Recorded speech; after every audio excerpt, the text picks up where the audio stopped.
자, 일하다 오전에 한 구절도 못 나가요. 1번 지도, 문항, 유형, 감태.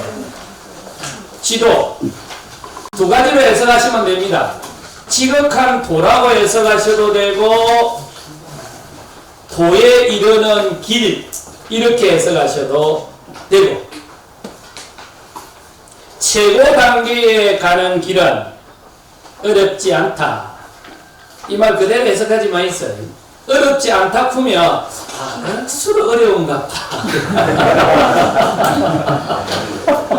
노라감사 하이서 그모 노라감사는 쫙 망하는구나. 뭐 긴 세월이니까 뭐 굳이 지금 이렇게 할 게 있겠습니까? 그러면 이 생이면 끝나는 것 같다. 어쨌든 이 생이 하고 싶은 대로 다 하고 죽자.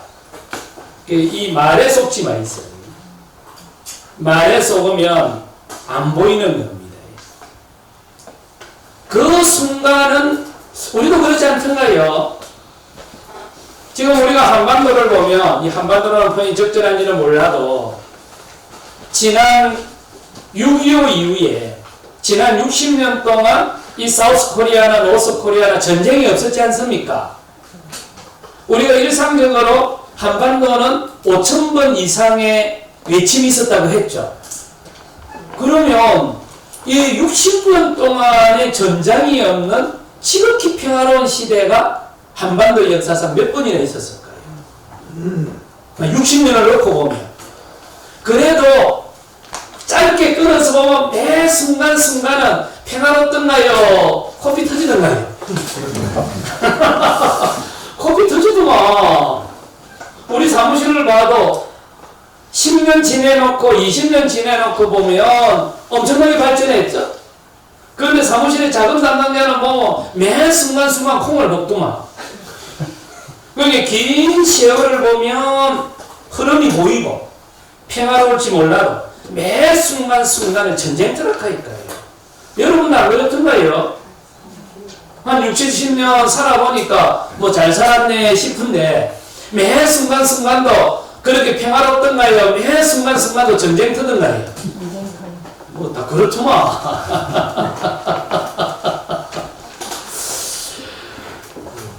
최고 단계까지 가는 거 그게 어려운 거 아닙니다. 전체적으로 보면 그렇고 매 순간순간은 전쟁터니까 그렇게 안 하고 어떻게 최고 단계까지 갑니까?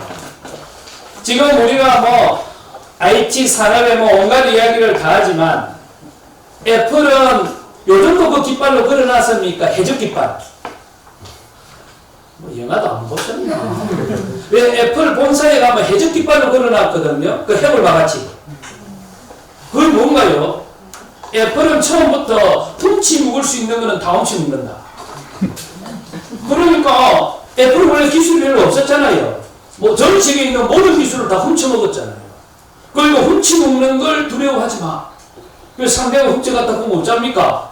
그러면 정식으로 재판해가지고 상대방 몸만큼 줘.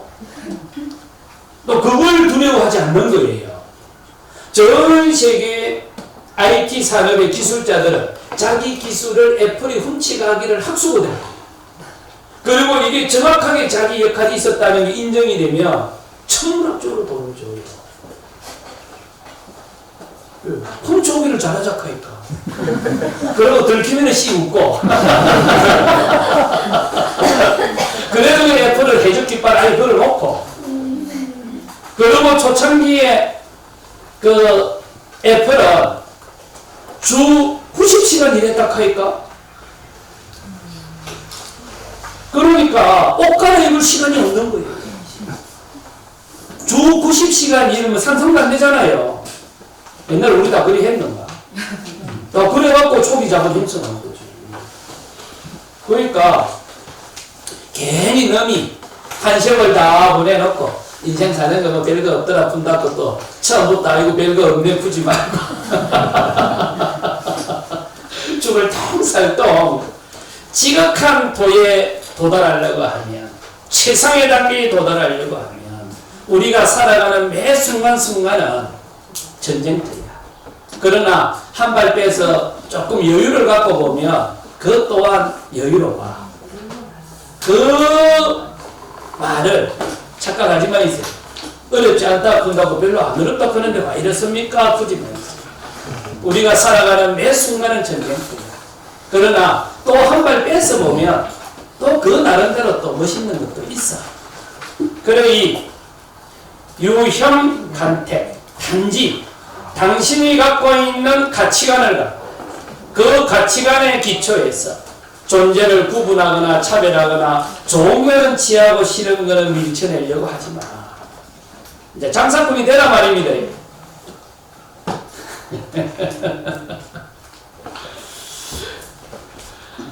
원칙에 충실한 사람들은 낭창낭창 가고 타협도 잘한다 하니까요.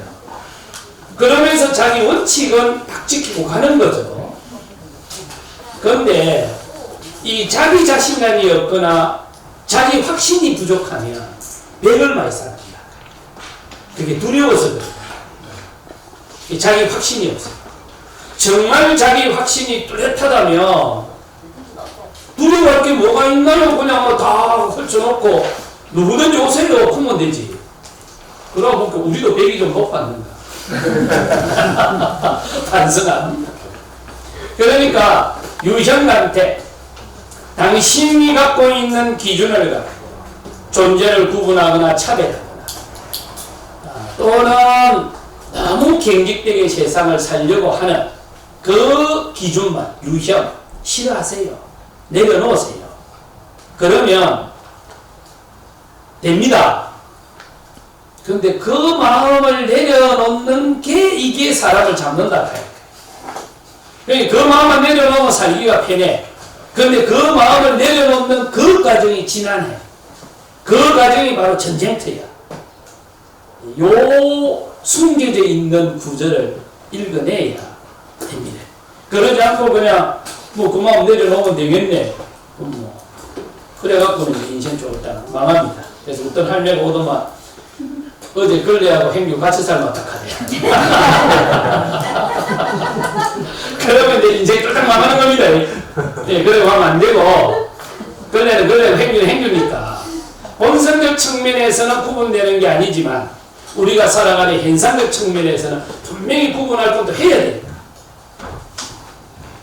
단맛, 정애, 통년, 면매 똑같은 말입니다. 단지 당신이 갖고 있는 가치관의 기초에서 좋아하는 것은 잡아당기고 싫어하는 것은 밀쳐내는 정애, 싫어하는 거는 밀쳐내고 좋은 거는 취하려고 하는 그 생각만 내려놓으세요. 그러면 우리가 살아가는 존재의 본성은 있는 그대로 명백하게 드러날 겁니다.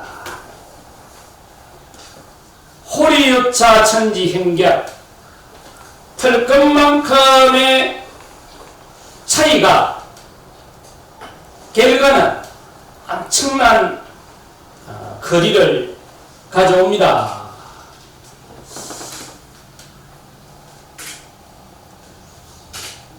그 세상을 뒤바꿔 놓은 뭐 천재들이나 혁명가들이나 또는 그네들이 만들어 놓은 세상에서 살아가는 우리나 옆에서 보면은 차이 하나도 없이 깁니다.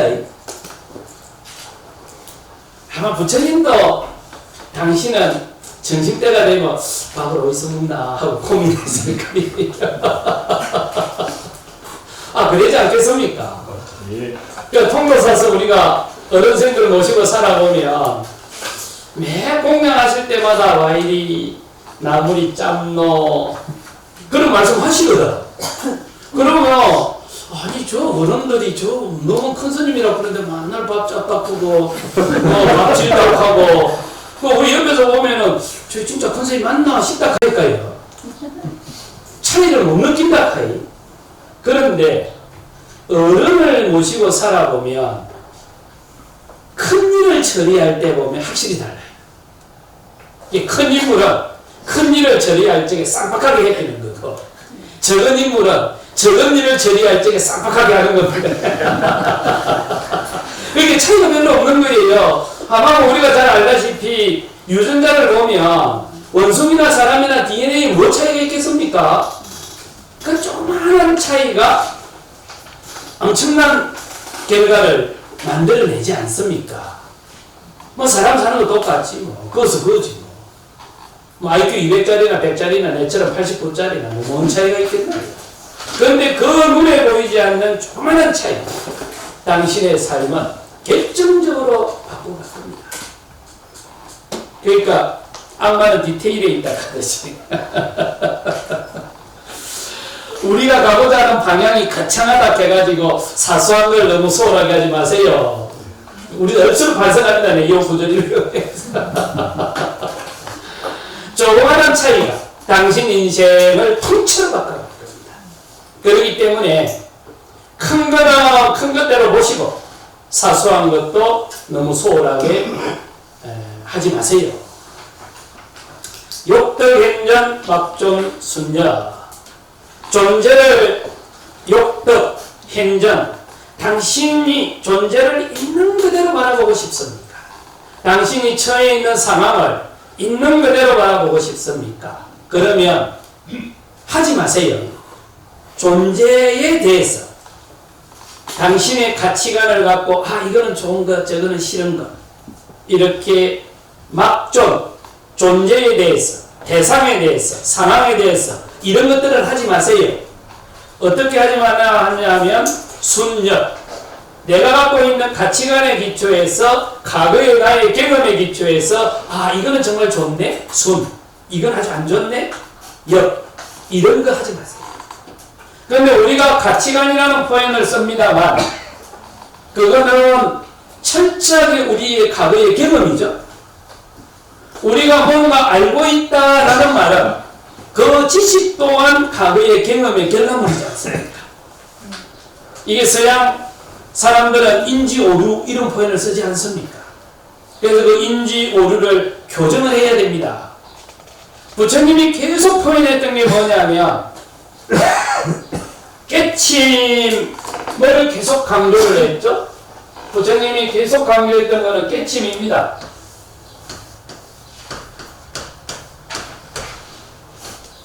존재를 바라보는 새로운 관점, 존재를 바라보는 관점, 이걸 부처님이 깨침이라고 한 거예요.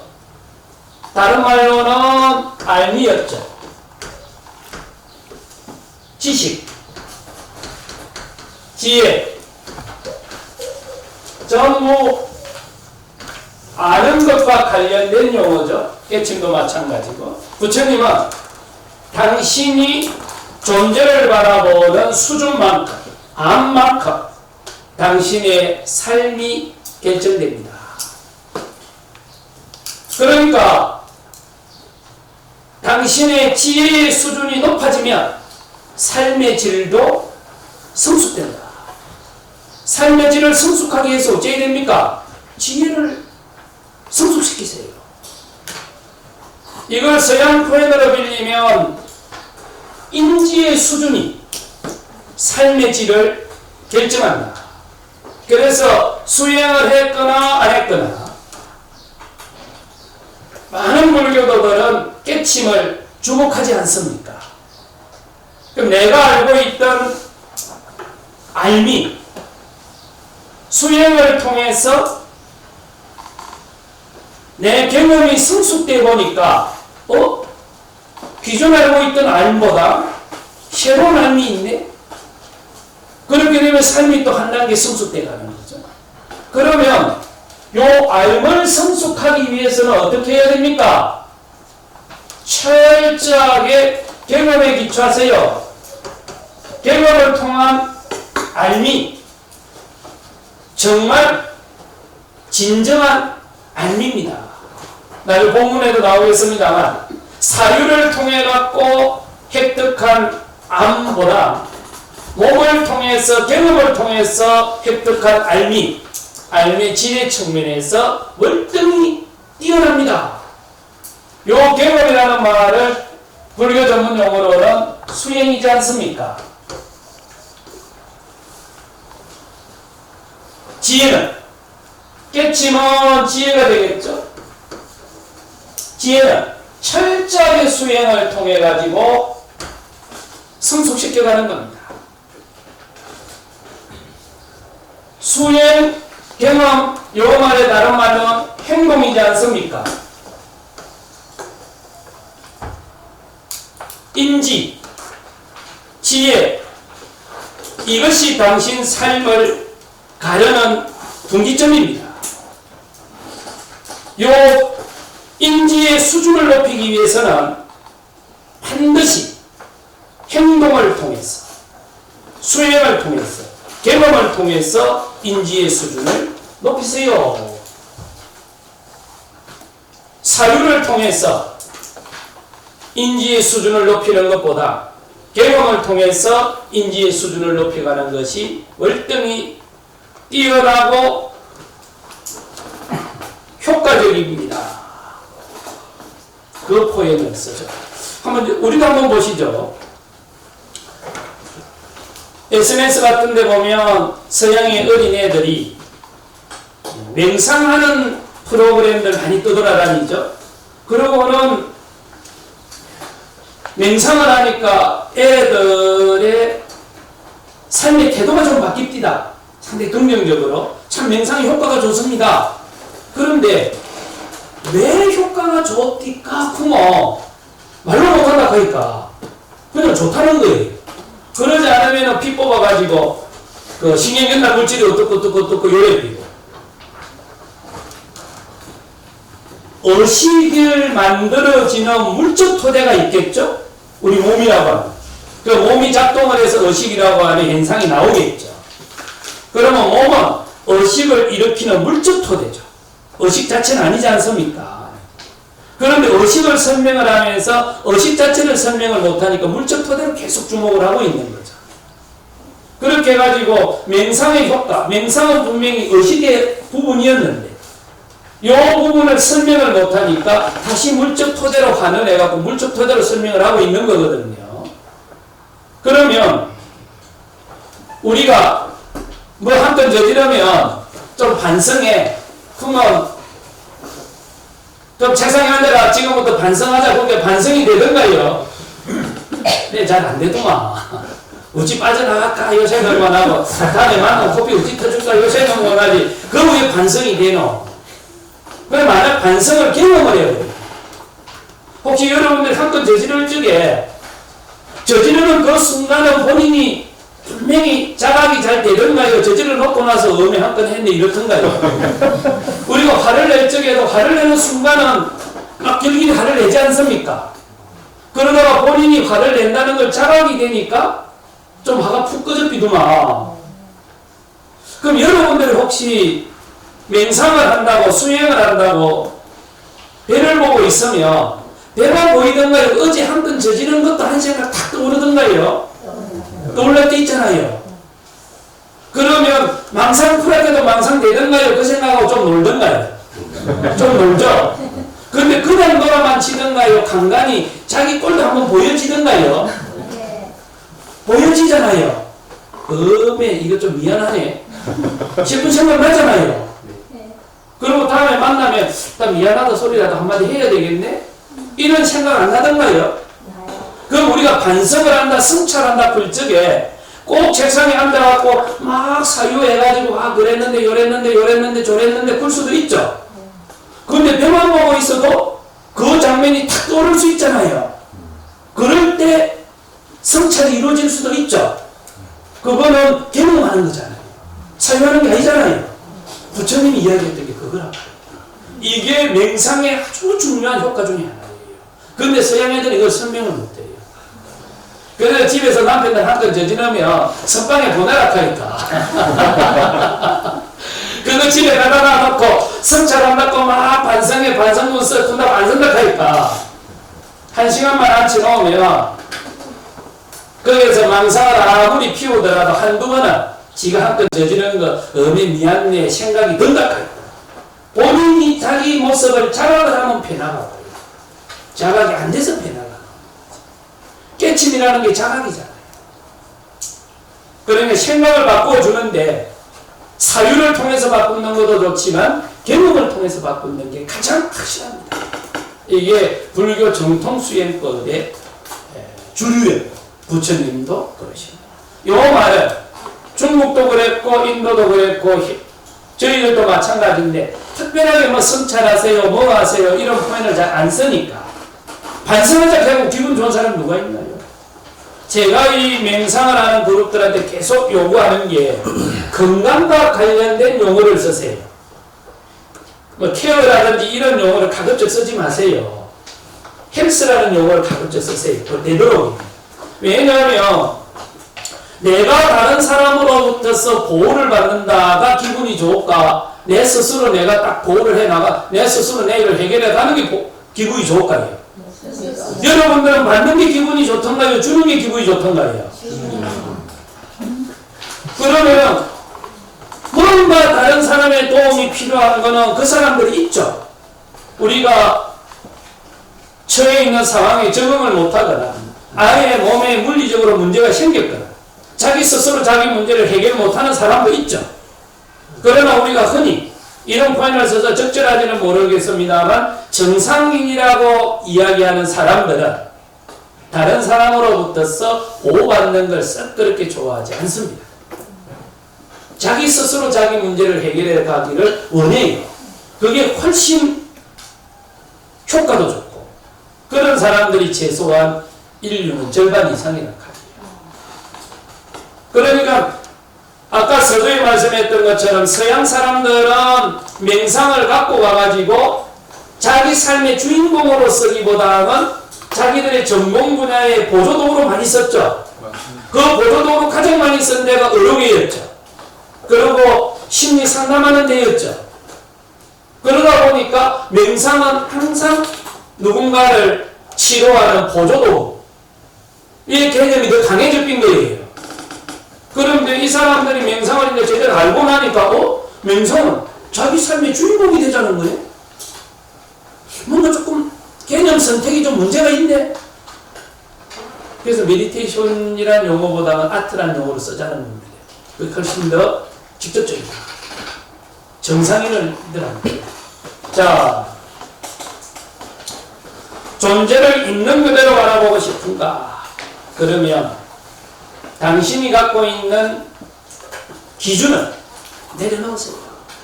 그 기준을 내려놓기가 쉽지 않을 겁니다.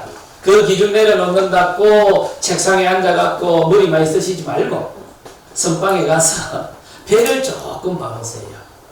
그 배를 보는 개념, 수행이 당신의 기준을 내려놓는데 당신의 꼴을 직접 체험하는데 가장 효과적입니다. 이 말을 중국에 가장 차별을 많이 받았던 사람이 수행을 통해서 자기 삶을 완전히 변화를 시켜놓고 중국의 뉘앙스로 이렇게 이야기한 거예요. 그러면 중국 외적인 사람들은 와, 길이 없다네. 정해진 길이 없다네. 부모 어찌 생각하겠습니까? 야, 정해진 길이 없다네. 그러면 내가 기준이네. 내가 하고 싶은 대로 해피면 되네.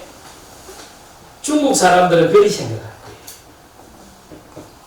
그런데 중국의 주변부들은 길이 없다네. 누가 길로 정해줘야 안 되나? 이래가 한시를 보내빈다. 이게 문화의 창조자와 문화의 소비자들의 차이예요. 문화의 창조자. 뭔가 만들어가는 사람들은 길이 없다는 것만큼 정해진 기준이 없다는 것만큼 신나는 일이 없다고 하니까 지가 기준이 되는 거예요.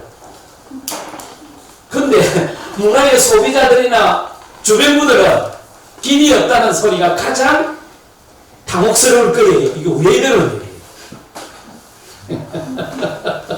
그러니까 우리가 거룩하게 밥을 먹고 다음 내용으로 넘어가도록 하십시오. 여튼